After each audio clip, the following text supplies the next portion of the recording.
ठीक है, आप सभी को जय मसीह की। ठीक है, मैं एक कहानी बोलने जा रही हूँ इसहाक के बारे में। तो इसहाक का जन्म इस प्रकार से हुआ। इसहाक एक आशीष के द्वारा उत्पन्न हुआ। इसहाक का माता और पिता को यहोवा ने एक भविष्यवाणी करके उन दोनों को आशीष दिया और आशीष के द्वारा इसहाक का जन्म हुआ। और इसहाक का पिता का नाम अब्राहम और माता का नाम सारा था।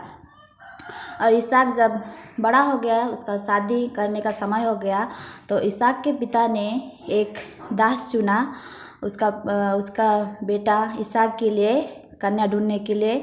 उस दास को चुनने के बाद उस दास को कहा कि तुम मेरे बेटे इसहाक के लिए एक कन्या ढूंढ के लाओ, एक ऐसा कन्या जो कनानी जाति की ना हो और मेरे पिता के कुल की हो और मेरी ही जात की कन्या हो, ऐसा कन्या मेरे बेटे इसहाक के लिए ढूंढ के लेके आओ। ऐसा करके उस दास को इसहाक का पापा शपथ देता है। और शपथ लेके वो दास निकल जाता है 10 ऊँटों को लेके, और वो शपथ लेके वो दास निकल जाता है। तो जाते जाते वो दास यहोवा से विनती करता है, कहता है कि जिस प्रकार मुझे मेरा स्वामी शपथ दिया है उसी प्रकार से मैं उसका बेटा इसहाक के लिए कन्या ढूंढ के लाऊं। कह के वो यहोवा से कहते हैं, और मेरा जो यात्रा मेरा है उसको आप सफल बनाए। कह के वो जाता है। जाते जाते एक नगर की ओर पहुंच जाता है। उस नगर के बाहर एक कुआं होता है। उस कुआं के सामने ऊँट और वो दास बैठता है। बैठने के बाद वो फिर से यहोवा को कहता है कि मुझ पर करुणा करें। मैं जिस कन्या को कहूँ कि मुझे अपना घड़ा का पानी पिला और वो मुझे पिलाए और मेरे ऊँटों को भी पिलाए, वही कन्या मैं अपने स्वामी के पुत्र इसहाक के लिए लेके जाऊंगा। कह के वो परमेश्वर से कहता है, और परमेश्वर से कहता है कि ये सब मेरा यात्रा आप सफल बनाए। कह के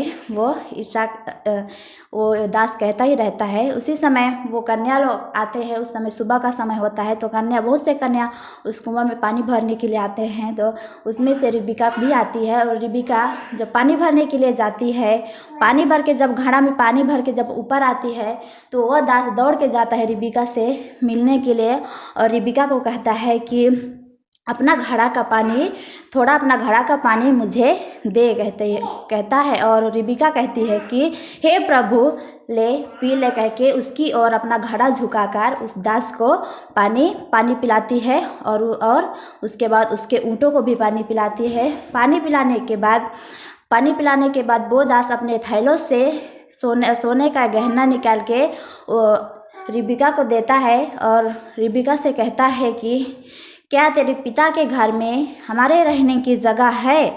तो रिबिका कहती है, हाँ, मेरे घर में बहुत से चारे भी हैं और रहने के लिए जगह भी है, कहती है। उसी समय फिर से वो दास प्रभु को फिर से धन्यवाद कहता है, प्रभु धन्यवाद, आपने मुझे इस काम के लिए, इस यात्रा के लिए आपने मुझे सफल बनाया, बोल के प्रभु को धन्यवाद देता है। फिर वो रिबिका के घर में जाता है। तो रिबिका का एक भाई और माता रहती है। भाई का नाम लाबाना होता है और माता होती है। तो उसके घर में जब वो अंदर जाता है, अंदर जाने के बाद उसका भाई और उसका माता वो जो ऊँटों को चारा देने के बाद जब वो दास खाना खाने के लिए बैठता है, उस समय वो दास कहता है कि मैं खाना जब तक नहीं खाऊंगा जब तक कि मैं जिस कार्य के लिए मैं आया हूँ आप लोग को नहीं बताता, तब तक मैं खाना नहीं खाऊंगा, ऐसा करके बोलता है। उसके बाद वो दास सभी बातों को बताता है जो उसके स्वामी ने उसको किस कार्य के लिए भेजा है, सभी बातों को बताता है।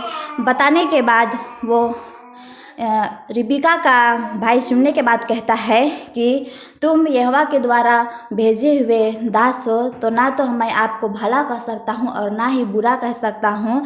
देख, मेरी बहन रिबिका तेरे सामने खड़ी है और तू उसको यहोवा के वचन के अनुसार लेके जा और तेरे स्वामी के पुत्र इसहाक का पत्नी हो जाए, कहता है। तब तब वो दास फिर से अपने थैले से कुछ कपड़े और गहने निकाल के फिर से रिबिका को देता है।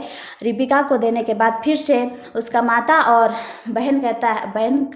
माता और उसका भाई कहता है कि कन्या कुछ दिन और हमारे साथ रहने के लिए दीजिए, कम से कम 10 दिन रहने के लिए दीजिए, उसके बाद वो चली जाएगी कहता है। तो दास कहता है मुझे मत रोके, जिस काम के लिए मैं आया था वो काम यहोवा ने मुझे सफल बनाया और मैं अपने स्वामी के पास लौट जाना चाहता हूँ, मुझे मत रोके कहता है। तो दास का वो बात सुनने के बाद उसके माता पिता ने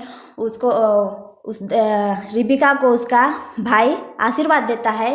रिबिका को कहता है कि हे हमारी बहन, तू हजारों लाखों की आदि माता हो और तेरे पुत्र दुश्मनों के नगर में राज्य करेंगे, क्या आशीर्वाद देता है। और ऊँटों को और दास को और रिबिका को उसका माता और बहन उसी समय विदा करते हैं। तब वो जाते हैं। ज़्यादा समय जब शाम का समय होता है, उस समय इसहाक टहलने के लिए एक मैदान में जाता है। तो अपने नज़र उठा के देखता है कि ऊँट सब चले आ रहे हैं। तो रिबिका भी उसी समय इसहाक को देखती है। इसहाक को देखने के साथ ही वो ऊँट से उतर जाती है। उतरने के बाद दास से पूछती है कि ये पुरुष कौन है करके। तो दास कहता है कि ये मेरे स्वामी हैं। तो रिबिका वो बात सुनने के बाद अपना चेहरा घूंघट से छोप लेती है। छोपने के बाद फिर उसने सभी बातों को बताता है दास ने इसहाक को कि क्या क्या हुआ, सभी बातों को बताता है। बताने के बाद वो इसहाक रिबिका का हाथ पकड़ के अपना माँ सारा के कमरे में ले जाता है। लेके जाने के बाद उससे विवाह करता है और प्रेम करता है। उसी पश्चात उसकी माँ की मृत्यु होती है। मृत्यु होने के बाद उसके बाद जब इसहाक 40 वर्ष का होता है, उस समय तो उसकी पत्नी रिबिका बांझ होती है।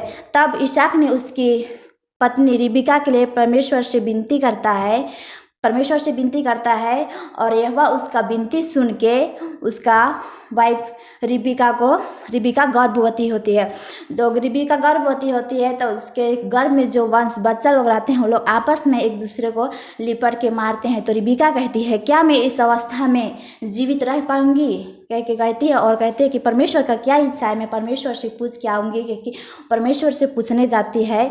तो जब वो पूछने जाती है तो परमेश्वर रिबिका को कहता है कि रिबिका, तेरे कोख में 2 जाति के वंश है, 2 जाति के आदमी लोग हैं और दोनों जब गर्भ से बाहर निकलेंगे तो अलग अलग राज्य के अधिकारी होंगे और एक राज्य के लोग दूसरे राज्य के लोग से अधिक सामर्थ्य होंगे और बड़ा बेटा छोटा बेटा का अधीन हमेशा उसके अधीन रहेगा कहता है। और जब रिबिका का समय आया, जब उसका बच्चों का गर्भ से निकलने का समय आया, तब रिबिका को पता चला कि उसका गर्भ में जुड़ा बालक है।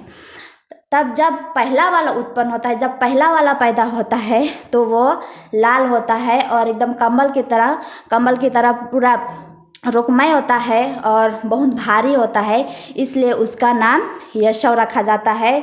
और जब दूसरा वाला जन्म होता है, दूसरा वाला उत्पन्न होता है तो वो बड़ा वाला बेटा का एड़ी पैर पकड़ के जन्म लेता है, इसलिए उसका नाम याकूब रखा गया। जब रिबिका एसाव और याकूब को जन्म दिया उस समय इसहाक 60 वर्ष का था। Thank you.